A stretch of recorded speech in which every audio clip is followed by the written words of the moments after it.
This room is full of phones. The woman looks curiously. Only the black phone has a number on it.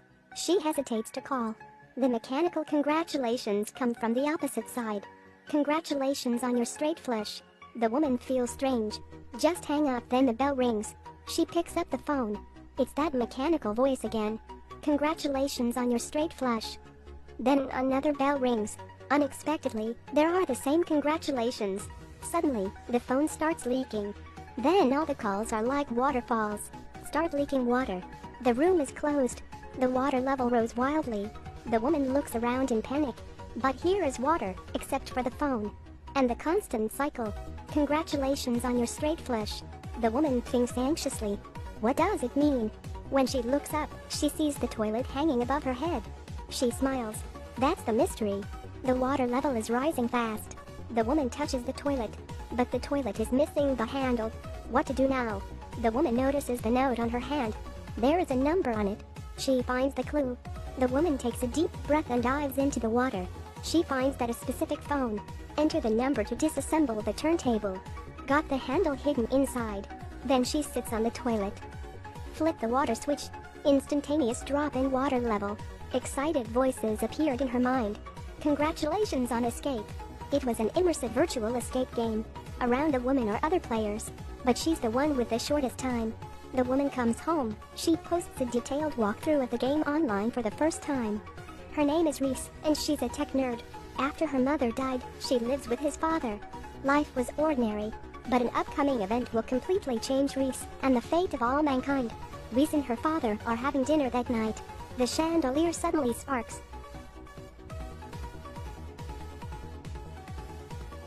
Her dad thought it was just a simple power outage. Reese feels wrong, because the world outside is dark. The whole city is out of power. No internet and TV. Bored, Reese lights up the kerosene lamp and comes to a warehouse. Everything here is from her grandfather. It's also her secret base. Grandpa doesn't like socializing. A few years ago, he left the city to live in the mountains. They have had little contact over the years.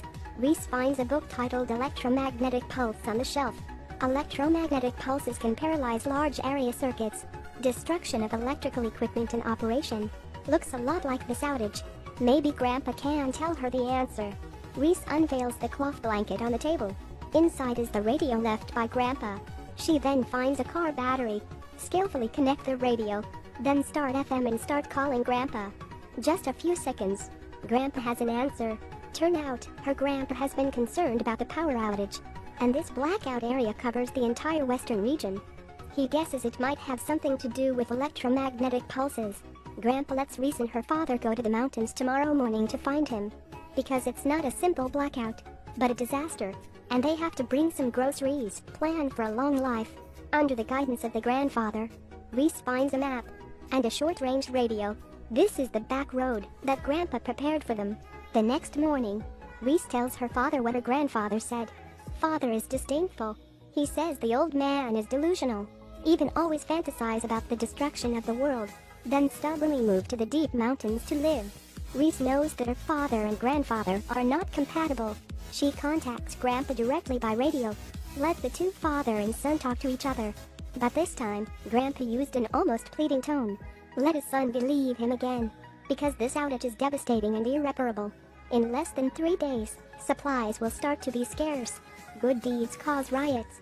The more densely populated places, the more it's likely to become a nest of crime. So they have to be in the mountains as soon as possible. Find a place to live. Reese's father is thoughtful after hearing this. On the street this time, some people have been faintly restless because of being out of power for a long time. Reese and her father pack all the supplies at home. Drive to the supermarket again. Chaos has started here. People are frantically looting supplies and fighting for food. Disaster seems to get closer, as Grandpa said. Reese and her father escaped the supermarket and drove into the mountains. The result is they are stopped because of a car accident halfway. Mobile phone not working. The police and ambulance couldn't get there either. More and more traffic jams at night. Some people even argue about it. Finally, someone can't wait any longer. Go off-road and hit a road. There are wounded people in the car, but no one cares for a while. In the end times, everyone is in danger.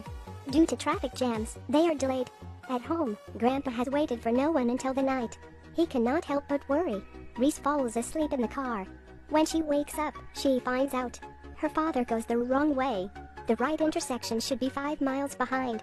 Who knew this sentence would distract the father? An accident suddenly happens.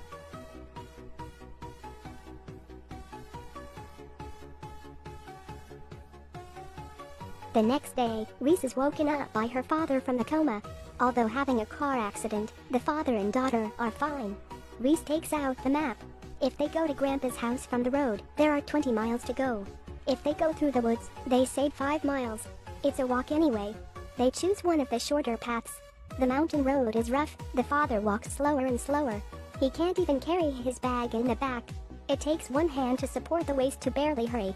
Reese walks ahead excitedly. Just crossed its suspension bridge.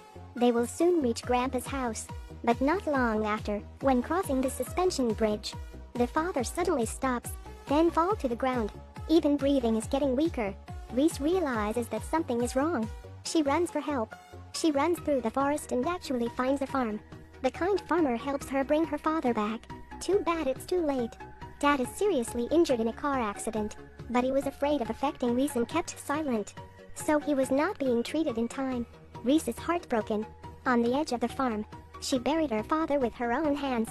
The farmer told Reese, because of a power outage, there are a lot of escaped prisoners around here. For the safety of Reese, the farmer decides to help her to her grandpa's house. On the other side, the grandfather who has waited for a long time finally can't wait. He drives out to find. On the way, he finds the brake marks from last night. Down there he saw the jeep that got hit, and clothes with blood. His worries are growing, because son and granddaughter may be injured, but there is nothing in the car. It means they are still on their way. Then he found the farm. He finds there is a trace of blood on the sofa in the house. His heart beating violently. When he sees outside, there is a shovel covered with fresh dirt and his son's clothes.